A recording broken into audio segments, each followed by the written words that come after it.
Okay, so bad shot you tended to have was a top shot. Hitting the top of the golf ball just skipped on the ground and stuff, and on a flat lie there, that lie on that mat's perfect. Okay, there's nothing in the way, there's no grass behind the ball, there's no bank or slope or anything to interfere with the shot. It's a perfect lie. So if we're topping it on a perfect lie or hit the ball quite low, then when you're on the golf course and you've got grass behind the ball or mud or whatever it may be, if you're catching top of the ball on a perfect lie, when there's stuff behind it, it's even worse, isn't it? Okay. Now if we look at your grip, you're not going to see much difference potentially on this, but I'm going to just hopefully sort of pinpoint now. If you look at where your thumb and there's a fourth, you've got more of a sort of gap here, whereas this, your hand's sort of more around this, hence there's a bigger gap between your thumb here and this finger. Can you see that, yeah? So if we look at the gap in there, that's a bit more black kind of thing, because you see more grip, because you're kind of holding it, hold on a second, kind of more like that.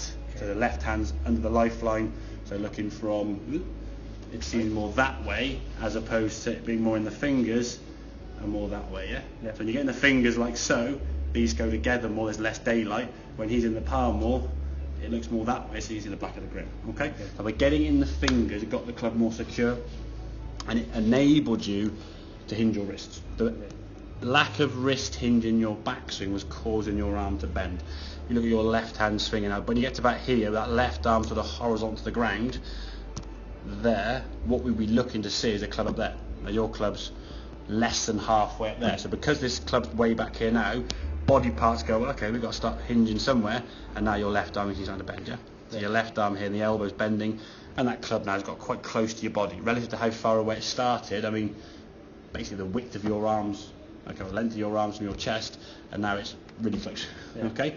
Compare that to this one, as you go here, hinge, hinge, hinge, bit different, isn't it? Yeah. Okay, you've now created that L position, your hands are now maintaining that distance, so your circle, which the golf club is basically swinging on, has maintained its width. So as you come back to the golf ball now, okay, you can unwind, head's not dropping, just rotating back to the golf ball, lovely strike. Whereas this one, if you just watch your head now, there's a drop, see that drop there? Yeah. That's trying to get down lower to the golf ball, because the golf ball just seems that too much farther away than what it needs to be, and then you come back, you get top of the golf ball, on the ground. So even though your head got lower, and no one can tell me here now you lift your head, head still down, head still down, head still down, now it's starting to come through. Okay. So it's never lifting up, and again, even if your head did sort of peak for the target, the hands and arms are still too high, because of the left arm bending as it was. So what your head does doesn't affect. You could freeze frame that and have your head looking over there. I mean, your shoulders are there, so your head could be basically pointing down there, to be fair. Still be a top. Yeah. But then people would see, oh, you lift your head, keep your head down, or you look at the ball. I'd be giving lessons to blind golfers. Yeah. They can play golf. Okay, so looking at the ball, I'm not saying don't look at it, but it's not the be all and end all. Again, left arm bending was the cause of your wrist not hinging. Yeah. So there's someone said, oh, keep your left arm straight. Well, yeah, because technically, if we look at that position there, left arm's pretty straight. But we're not actively telling you, Dylan, keep your left arm straight. We're saying, okay, hinge your wrists, and that will maintain the width in your swing, rather than locking your left arm, having a position where you can't hinge, and it's just going back, and then eventually just collapsing, because something has to give. If this can't move, somewhere down that line there's got to be a bend somewhere, otherwise the club's going to keep going back that direction, rather than going over your head. Does that make sense? Yes. Good man. So, just for my own purpose, so I know you're right, you understand, in a simplistic terms, in your own words, explain back to me what you're now going to think about next time on the golf course or on the driving range. So what's sort of the main setup things we're looking at in terms of your position we discussed? Well, like with the grip. Yeah, with the grips. In terms of the grip, what do you remember?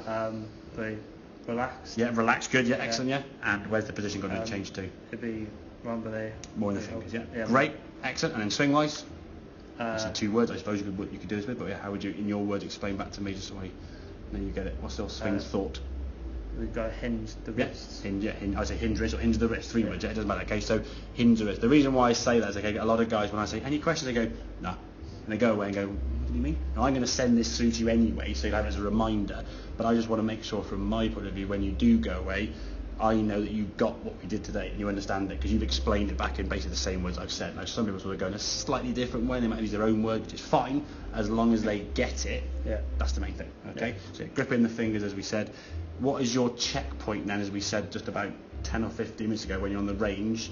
From your point of view, what have you got to try and be able to do? Well, set up, what's your checkpoint where the grip's correct? If the grip's in the right spot, what can you do? You won't be able to see the top. You won't be to the top. That's your dad won't be to the top of the grip, yeah. And what can you therefore do when you're just stood here? What would you have a better ability to do? Can't remember. So just lift it this way. Yeah. So you can basically hinge the wrist again, okay? But the wrist can hinge straight up without sort of lifting your arms up and therefore bending. You stand there and just hinge, yeah. Yeah. Okay. Good man. Well done.